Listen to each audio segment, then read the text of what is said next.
عم يضحك يا حرام. شافوه عم يضحكوا. معقول ما ينتبه العام؟ انتبه. اوه قال عنا مجنونة. انتبهي. خلينا نشوف. ربيع تعال. علشان لا شوفي.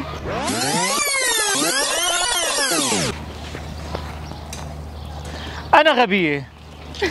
شو ممكن يكون ردة فعلك لما تشوف حدا ملزق ورقة على ظهره وكاتب أنا غبية؟ خلينا نشوف. مثل ما شايفين ساندي لابسة الشنطة وفي ورقة على ظهر الشنطة أنا غبية. هلا رح نشوف ساندي مع اللي قاعدين هون. قاعدين هون لفت ساندي. شافوه عم يضحكوا. هلا ساندي لازم تلف مرة ثانية لنشوف ردة الفعل. لا عم يضحكوا. يعني عادي. اوكي لفت مرة ثانية. قربي ساندي أكثر مشان أكثر. مستحيل. بس لازم تقرب لجنب الشاب أكثر لأنه هو على الموبايل. معقول ما ينتبه؟ معقول ما ينتبه؟ انتبه. عم يضحك يا حرام. لا وعم يحكي تليفون. ما اهتم ابدا. مشت ساندي كاتبه انا غبيه. للامانه نحن مشيناها قدام صبيه قاعده لنشوف بده يكون رده فعل. تنتبه. انتبهت. قامت. اوكي برافو برافو برافو. ربيع خلينا نشوف. ربيع تعال. علشان لا شوفي. ملزق ورقة مكتوب انه انا غبية. مالي منتبهة. معقولة؟ عم تمزحي يعني؟ أنا غبية. مرحبا كيفك؟ يعطيك العافية. شو أخبارك؟ انتبهتي على الورقة المحطوطة على الشنطة؟ ايه انتبهت انه ماشي صبية مكتوب على الشنطاية انه انا غبية. كويس. حبيتي تنبهيها بالقصة؟ اكيد طبعا. يعطيك العافية. نحن منصة ريلي برو، منصة فيها تجارب اجتماعية. الاسم الكريم؟ سراب. سراب نحن في مشكلة إذا هذا المشهد طلع على المنصة؟ لا عادي ما في مشكلة. يعني حسيتي مقلب؟ حسيتي شيء؟ هلا كثير عالم عم تعمل مقالب بس ما معقولة حدا يكتب على حاله انه انا غبية ويمشي بالطريق يعني زعجك الموضوع؟ ايه اكيد طبعا بلكي ما انا منتبهة او شيء. شكرا سراب.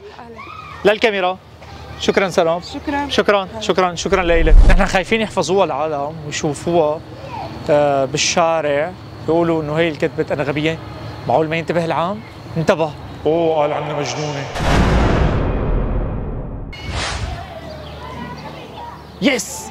انتبه. برافو عليك. نروح لعنده على الهدى نشوف. بالله ما انتبهت. بحط لك اياها. ربيع. والله ما بعرف. يعني قد ايه صار لك ماشيه معناتها؟ مرحبا يعطيك العافية. كيفك؟ شو أخبارك؟ حبيب قلبي. نحن منصة ريلي برو، منصة اجتماعية. فاجأك الموضوع؟ أزعجك؟ أنا عمل يعني تضايقت إني مين هالحباب يعني اللي عامل فيها يعني برأيك يكون مقلب أو كذا؟ استغربت شوي يعني للموضوع بس إني بنفس الوقت حسيت إني يعني حرام عاملين فيها المقلب يمكن هي ماشية مسافة كبيرة وما حاسة. الاسم الكريم؟ محمد أنوس. محمد النوس. محمد نحن ما عندنا مشكلة انه هاي القصة وهذا المشهد يطلع على المنصة. ما لا ما في اي مشكلة يعني بس اذا ما في احراج للصبية يعني. لا شكرا محمد. لفت نظرك مكتوب انا غبية؟ ازعجك الموضوع او هيك سبب حالة من الضحك مثلا؟ لا يعني حالة استغراب يعني انه ليش مكتوب على شنطتها انا غبية. طيب برايك انه ممكن حدا يعمل هي القصة معك شيء؟ اذا عملت شيء قصة شو بتكون ردة فعلك؟ يعني اذا انت مشياني الاسم الكريم؟ رنيم. اذا انت مشياني يا رنيم وحدا حط لك ورقة وعلى شنطتك على ظهرك؟ طبعا يعني حالة تزعجني وما حدا بهون عليه حدا يكتب يعني على شنطته او اي شيء انه انا غبية. ما حدا بريد على حاله يعني. برافو. انت لذلك نبهتي الصبيه يعني ما تضحكتي ما؟ لا طبعا يعني مو معقول يعني هالشعب ما وصلنا لهون لهالدرجه انه والله انا غبيه. ما حدا بريد على حاله. نحن منصه ريلي برو بنقول لك شكرا. اوكي شكرا لك. شكرا. هلا انا غبيه. ساندي شفنا تفاعل الحقيقه بهذا التفاعل بكلمه انا غبيه. في ناس ضحكت وفي ناس انزعجت وفي ناس حكت معك. الموضوع كمان تماما ساندي. ريلي برو مع تجربة جديدة بنشوفكم.